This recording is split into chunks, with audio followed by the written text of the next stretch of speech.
Acharya Pranam, I am Pranjul, student of IIT-Delhi.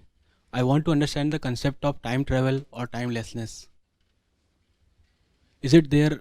Is it any spiritual side to it, or it's just a product of human mind? It's a fantasy. Where does the future come from? Where does the future come from? The future comes from the choices that you make today, right? You are there, and the material world is there, and you are a creature of choice. If you're not a creature of choice, everything is deterministic. And then life is not worth living.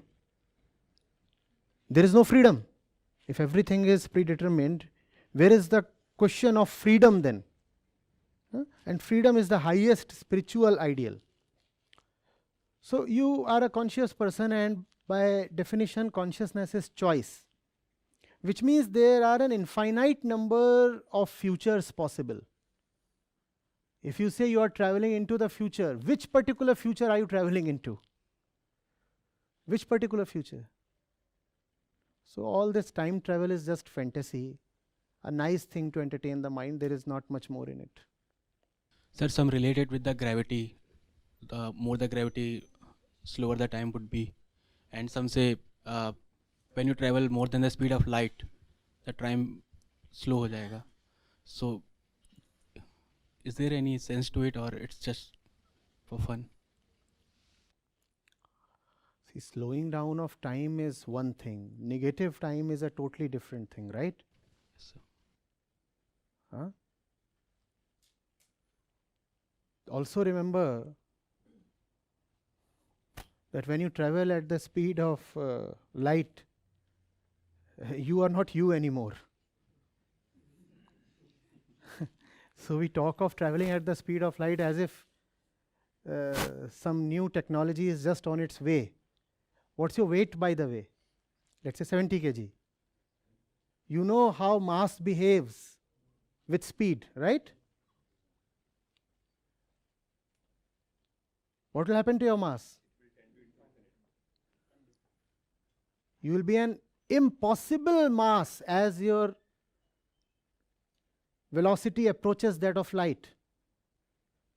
Have you not heard of that? M is equal to m naught by root 1 minus v square by c square. Standard equation. And then from where will the energy come to accelerate you any further? If mass is increasing to those levels, from where will you get the energy for acceleration? Infinite mass will require infinite energy. So all that is quite titillating, but still quite pointless.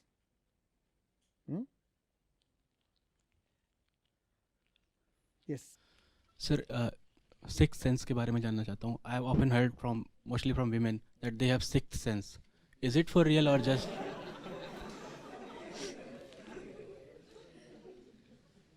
Or just a man-made theory? Woman-made theory. It's not a new thing, nor is it specific to women. The scriptures have always said that the mind is the sixth Jnanendriya. So classically, that's the way they put it. They said there are 5 senses of knowledge, there are 5 senses of action, and then they also talk of 11th sense. That's the mind. How? To watch something, you require this particular sense, right? It is called the eye. So watching should be dependent on the eye. Let's see. Close the eyes. Close your eyes. How many of you are still not watching something? Is it so that you're not watching anything now? You're still watching, right? From where is that coming? That's coming from the mind. That's the sixth sense. Even if you plug your ears, you'll still hear sounds. From where are those sounds coming? From where do dreams come? They all come from the mind. So the mind is the sixth sense, nothing else. So what is this this thing that you classically call as the sixth sense? It is nothing but the deposit of past experiences. You see, each single one of us is carrying millions of years of experiences in every single cell, right? That's the process of evolution. We have not just descended in one particular day. All those experiences are contained within us. There is a reason why you have the thumb. Why do you have the thumb? So this thumb is coming from experiences of the past, right? There is a reason why you don't have a fifth finger. You have a, when you have a thumb, then you are able to do something very special. What is it?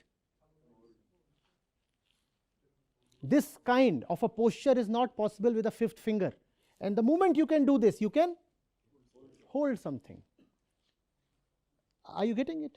There is a reason why your brain is more developed than the brain of the monkey or the chimpanzee, because you walk on these 2 feet. And therefore, you can have subtler blood vessels in your brain. The blood pressure reduces when the head is erect. If you are walking on all fours like animals, then the head and the heart are at the same horizontal level. The blood pressure is higher. So finer vessels cannot develop there. And when you have finer vessels, then you have finer intellect. So all this is coming from the past, and we have accumulated experiences of the past, and those experiences are helpful. A little rabbit, tell me, how does it know that it has to become alert when a cat approaches it? Has the rabbit been shown pics in advance? This is Catty, and run away when you see her. Has that happened? But very small rabbit, 15 days old, and still if it sees a cat, it knows, run, run. How does it know? That knowledge is contained in the body. That knowledge is contained in the body. So the human body too, just like the rabbit's body, contains a lot of knowledge from the past. And that knowledge is helpful when you have situations that are identical to those in the past. That's a huge condition, mind you. For a rabbit, knowledge of the body is sufficient because the rabbit never faces a condition that is not similar to conditions it has faced in the past, right? The rabbit was living in a jungle 10 lakh years back. The rabbit is still living in the... So all the physical knowledge is helpful because the conditions are repeating themselves. But human beings, we are no more living in conditions that are identical to the ones millions of years back. So the knowledge that is there in the body can be helpful or can be very dangerous. The knowledge in the body can be helpful or can be very dangerous because our conditions have changed. Are you getting it? A rabbit looks at a female rabbit and runs after her. And that is all okay, because the rabbit is in the jungle where it is an animal of prey, which means its population is constantly being attacked. Therefore, it needs to procreate at a rapid speed. Therefore, the rabbit's body says the moment you look at a female, pounce upon her. Otherwise, the entire species will go extinct, and that is all right. But the same knowledge is there in the man's body as well. It's just that you are no more threatened. In fact, today you are the species that is threatening all other species. But still the man's body, because of the past experience, feels like pouncing upon the woman's body. It's not that the man is to be condemned as over-sexual. It's just the evolutionary training of the past. To have a stable population, you needed to have the woman constantly pregnant. Otherwise, mankind would have gone extinct. But that kind of an obligation, does it exist even today? It does not exist today. So conditions have changed, but the body has not changed. Body is still behaving as if you are living in the... That's why the woman's sixth sense often betrays her. Because it is acting as if the conditions are primitive, but the conditions are no more primitive. Therefore, you have to be very careful when you have intuitions or instincts and advices from your sixth sense. You have to be very careful. it can be useful and it can be very dangerous. Are you getting it? Sometimes it can be useful. For example, you smell smoke. Immediately the adrenaline levels in your blood will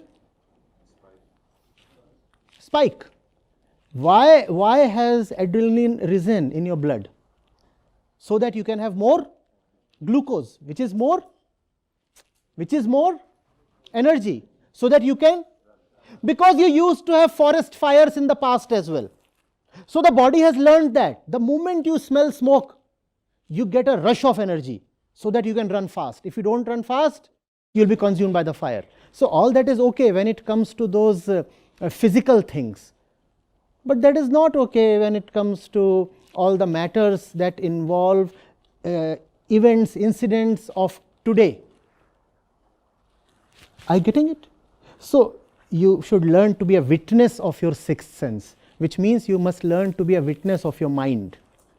The mind will tell you something. Does it happen or not? Someone comes to you, and even without knowing much about the person, you feel like saying, oh, this is a wicked fellow. Does it happen or not? Women claim to have a more active sixth sense, so it happens more with them, right? Now, why does it happen more with them? Because historically they have been physically the weaker sex. Therefore, they were more in need of protection. One, the body was weaker. Second, there were large periods of pregnancy, extended periods of helplessness. So she needed to rely on advanced instinct. Otherwise, she would have been killed. She can't run. She is pregnant. Even if she can run, how about the chotu? So she needed to be cautious in advance. Therefore, she developed the sixth sense more than the man. That was a historical imperative. Is that historical imperative needed even today, I am asking? No. So there is no need to talk so much about the sixth sense, etc. Rather, talk about wisdom. Your wisdom is far more important than any sense or something. Spirituality is about transcending all senses. All wisdom is about transcending the mind. Do not depend on your thoughts, your emotions, and also your instincts. None of them matter too much. To some extent, they are useful, yes. Beyond that, you should know that they are just biological, physical, so they cannot be trusted. Are you getting it? Do not just say it is my gut feel. The gut feel and all is not of much worth. Or that thing today, that vibes. Vibes. I am not getting the right kind of vibes from this fellow. That's the function of an animal. Are you still an animal to trust vibes and all? If you are a human being, you will not trust vibes. You will inquire. You will go close. You will ask, who are you? Where are you coming from? What do you mean? You will engage that person in an argument. Or if you are too suspicious, you will do a background check, right? You will not say, I am getting vibrations. What is this? So all that is a thing of the animal. Do not be too respectful of that.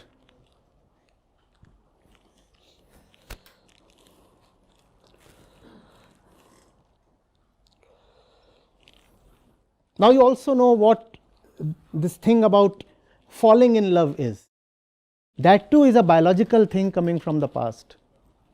Just as you get bad vibes, they also call it low frequency vibrations, right?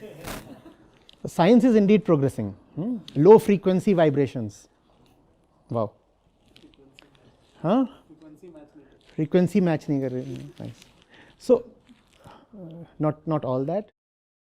The other side of the coin is you look at someone and say, oh, this is the one for me. I am getting just the right kind of vibes. ऐसे नहीं पता लगना. The senses are not trustworthy. Thoughts deceive. Experiences are partial. Do you know the great thing about the Jain philosophy? From where has it brought non-violence to you? It's called Nayavad. It says, do not trust, do not trust. All experiences are to the ego, do not trust. No experience is trustworthy. All the knowledge that you have is partial because you are the partial entity. You are the ego, and the ego is never complete. The ego is an apurna thing, partial.